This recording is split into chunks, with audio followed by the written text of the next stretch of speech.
সুশাসনের দ্বিতীয় পর্বেও জ্বলছে দিকে দিকে আগুন, শান্তিতে নেই সাধারণ মানুষ, দিশেহারা আম জনতা।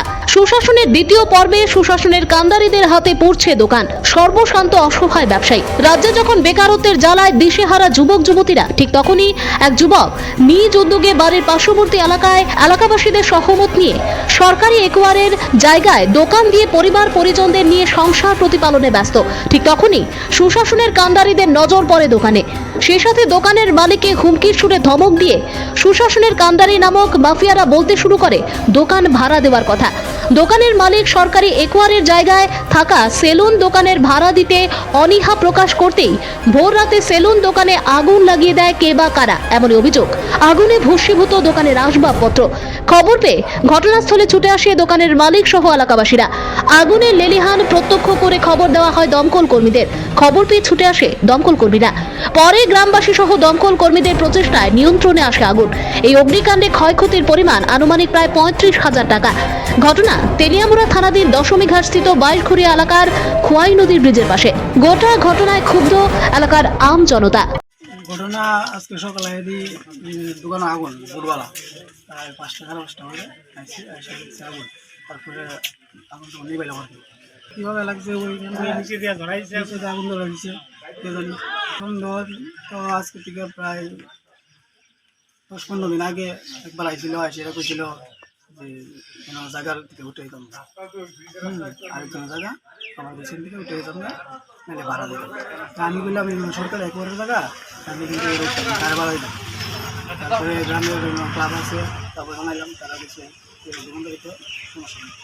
তারপরে আরেকজন লোক আছে যে ভাড়া দিচ্ছিল, আরেকজন লোক আছে ভাড়া লাগে ওই সে বেতন করে তাহলে আমি জানি না সে থেকে উঠে যেতাম না, ভাড়া দিতাম, নাহলে জায়গা থাকতাম। নাম হইল গিরণদাস হয়ে গেছে, গিরণদাস তার নাম। সে যদি তাই জায়গার মালিক যদি কিছু করে তাহলে আমি জানি না, আমার ভাই আমার জায়গার মালিক হচ্ছে আকবর সেখান থেকে উঠে যেতাম। আমার তো ওখানে গ্রামের ভিতরে তারা দুজন ছাড়া আর তো কেউ দিই না, কারণ তারা দোকান দিয়েছে করতে গিয়ে তারা দুজনেই আমার লোকে মানে হুমকি টুমকি দিয়েছে আর কি। এক গ্রাম নয় তাই নিয়ে করে গুরু ব্যবসা করে আকবর জায়গার মালিকের গুরু ব্যবসা করে আকবর মিয়া। হুমকি তো দিচ্ছে আকবর মিয়া পেছন থেকে উঠে যেতাম। হ্যাঁ, আর লোক আরেকজন ছিল মানে কিছু যে যদি জায়গার মালিকে কিছু করে তাহলে আমি জানি না, আমার ভাই এই কথা বলেছে। হ্যাঁ জানা নিয়েছো না, জানাম ফায়ার সার্ভিস আসতে হয়, সেটা পুরো তুলে লেগে গেছে। লাগবো কারণ আমার তো অনেক ক্ষতি দিয়েছে। তো এখানে হচ্ছে বিভিন্ন দাস আর আকাম করবি, নাম সুমন দাস ছিল 35 থেকে 40, 22 করিয়া। ঘটনা ভোরবেলা আনুমানিক প্রায় 5টা বাজে। আমাদের আমদারির একটা ক্লাব আছে, অরুণোদয় সংঘ। আমাদের ক্লাবেরই দায়িত্বপ্রাপ্ত একজন লোক আমার হঠাৎ করে ফোন করছে যে সকালবেলা সুমনের একটু না তাড়াতাড়ি সুমনের দোকানে আগুন লাগছে।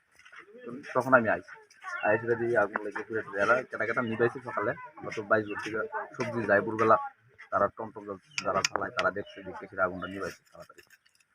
কীভাবে হয়েছে, আমরা যে দোকান এই যে দোকানের মালিক কিছুদিন আগে আমরা জানাইছে, আজকের থেকে প্রায় 10-12 দিন হইব আগে, যে একজন লোক নাকি আইসিরা হেরে কইছে যে কিরে দোকানের ভাড়া দিছো, তুমি ভাড়া দিলা।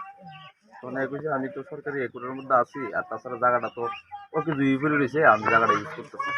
ওখানে যদি আপনারা আমি ভাড়া দিই আমি আর কয় টাকা পাবো দোকানদারি ভাড়া আমি দিতে পারতাম না।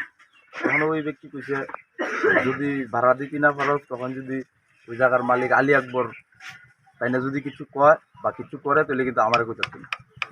আর যে ব্যক্তিটা কইছে ওই ব্যক্তির নাম হইলো গিরণ দাস। তখন ওই সময় আমরা জানাইছিল আর কি। তখন আমরা কইছি ঠিক আছে, আমরা যারা পাড়া প্রতিবাসী যারা আছি, তুই গরিব মানুষ করে আমরা বুয়াইছি, তুই এনে বাস, মানে হেরা যদি এমন করে তুই উঠিস না, তুই দোকানদারি কর। এরপরে যে হেরা যদি যা দরকার থাকে কথা থাকে আমরা পাড়া প্রতিবাসী কমু আর কথা ওই অতটুকু আর কি। আজকে তো ওইটাই দেখলাম এসে সকালবেলা ফুটে লাগছে, এটা কেডা বা কে আগুন লাগাই দিছে এই ব্যাপারটা তো আর আমরা দেখছিলাম, দেখলাম আর কি সকালবেলা। যে ছেলেটা দোকানদার পারিবারিক অবস্থা সেরকম ভালো না। কিছুদিন আগে কইছে যে আমার এই মামা ডাকে এমনিতে সম্পর্কে আমাদের কইছে যে এর যে দোকানের যে হিটার মেশিন চুল কাটার বিভিন্ন মেশিন আছে, আমি বিক্রি যেমনি আমি তো সে টাকা করতে পারি মাঝে কাজ করে ইয়াতে কিছু টাকা দিছে আর আমি একটা কিস্তি তুলছি সমিতি টাকাটা দিয়ে কিছু কালেক্ট করছি। Bureau report, news Democratic voice Tripura.